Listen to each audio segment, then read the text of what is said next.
These are the top 5 neighborhoods in Clark County that everyone wants to live in.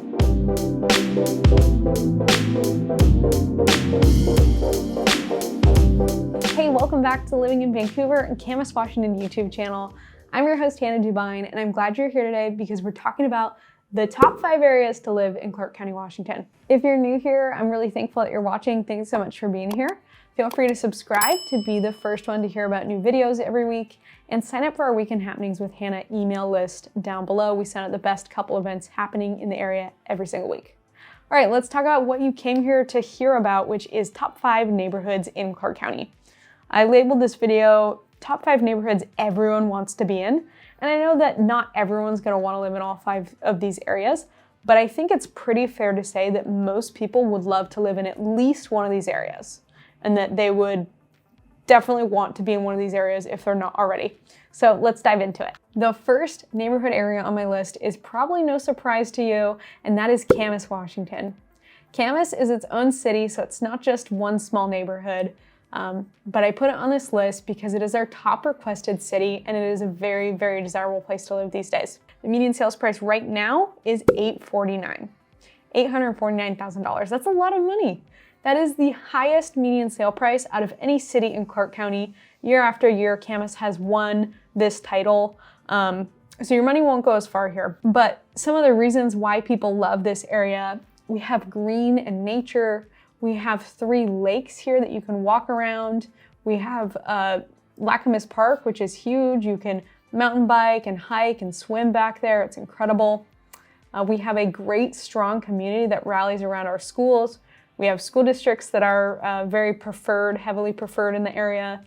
We have a downtown that is alive and well. Shout out to the Camas Downtown Association. And we overall just have a very nice, diverse group of people who tend to get along with each other. So it's really a cool spot to be. If you're new to the channel, we have literally everything you could ever imagine about Camas on the channel. I have so many videos, probably like 30 at this point, maybe 40, dedicated just to Camas. I have tons of driving tours up of specific Camas neighborhoods, even in the smallest, most remote ones you've never heard of. We have stuff up about that on the channel, so go check that out. By the way, Camas is gonna continue to grow.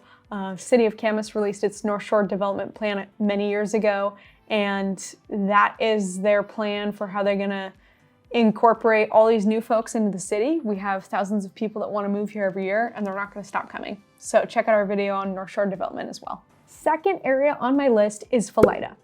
Felida is the northwest corner of Vancouver, and it's not its own city, so it won't have a Felida address. It'll have a Vancouver address, but it'll probably end in a 98685 zip code.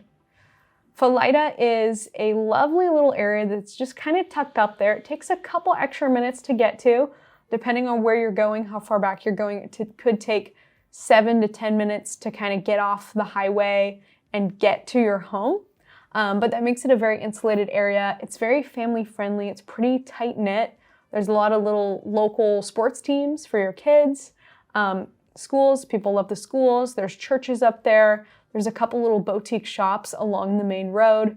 It's really just a lovely place to be. Felida also has lots of nice parks. Felida Park is the biggest one that comes to mind. They have a playground and sports there and other events. There's various other parks, and I think of also Salmon Creek Greenway Trail that starts or ends, however you want to see it, in Felida. It goes down the Salmon Creek to almost where I-5 and 205 converge. So that's another great feature of Felida. Median sale price in Felida right now is $709.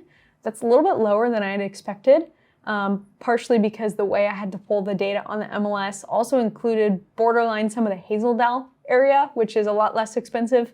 If you look at the homes that are west of Lakeshore Avenue in Felida, those homes are quite a bit more expensive than the ones usually on the east side, and so those tend to pull up the price a lot. And that's what I think of when I think of Felida. Some of those homes overlook Vancouver Lake and Lake River, and they're on big stately lots. They're borderline estates, and those homes are just phenomenal. The third area on my list is Fisher's Landing. I absolutely love Fisher's Landing. It is one of my most favorite spots in Clark County, Washington. I'm sitting here right now, actually right across the street from Fisher's Landing in our office, and let me tell you why people love it. It is between 164th and 192nd Avenue, And it's also really, really close to the 14, literally 5 minutes and you're on the freeway, but you're in between every shopping you could ever want. Home Depot, Walmart, Costco, natural grocers, that's actually one. I was gonna say coffee shops, local coffee shops, Starbucks, multiple different grocery stores, local pizza spots, local Asian bistros, gas stations, car repairs, anything you want is right here. But when you're in the neighborhood, if you're in the middle of, Summers Walk, or if you're in the middle of Heritage, or if you're in the middle of Hidden Brook, it's quiet, it's suburban, the trees are grown out, there's street trees everywhere in Fisher's Landing. There's almost exclusively no rentals allowed, which means that the homes have stayed really nice. There are small HOAs in pretty much every neighborhood, and so that keeps things looking sharp, and it's just a fabulous, fabulous place to be. If you want to learn more about Fisher's Landing, I would suggest you check out our Fisher's Landing guide video. I talk about it all in that video. The fourth area on my list is Pleasant Valley. Pleasant Valley is just east of the I-5 and 205 junction, up near Salmon Creek, and it's a nice little tucked away neighborhood that is just, again, really lovely to live. Right now, the median sale price in Pleasant Valley is $599,701, so basically $600,000. You can still get something for a decently affordable price up there, though there are a lot of neighborhoods that have bigger homes and bigger lots. My favorite neighborhood within the Pleasant Valley area that comes to mind is the Highlands at Pleasant Valley. It has really big lot sizes. It has these beautiful, beautiful big trees everywhere. If you're looking for a big lot neighborhood, this is definitely one to mark.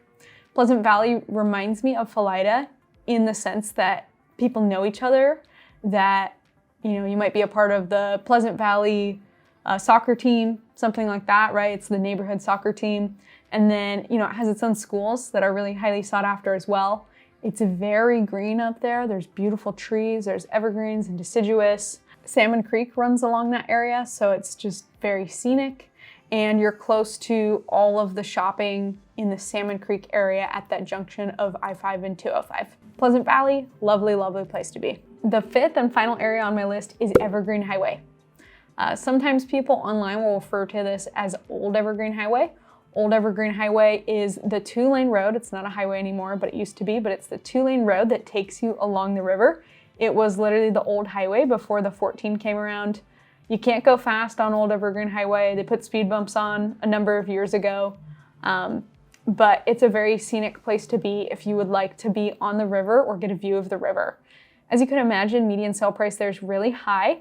I had to pull this number from Redfin, which is not always my most reliable source. I couldn't crunch the numbers the way I wanted to on the MLS, but Redfin says that the sale price there right now, median, is about $1,037,000. That doesn't surprise me. That doesn't sound wrong to me.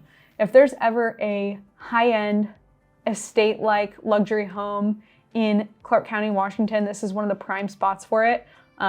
There are a number of folks who have river access homes, who have their own private docks. It's very rare, but they do happen down there. Regarding the homes on Evergreen Highway and the general area, if you're south of Evergreen Highway, you're probably gonna have a more highly valued home with a better view and a better position, versus if you're north of Evergreen Highway, between Evergreen Highway and the 14, it's obviously gonna be noisier and it's probably not gonna be as good of a view. The one thing about Evergreen Highway is it can be a very noisy area. You've got the 14, you've got planes that fly directly overhead in some areas, and then you have the train down there as well.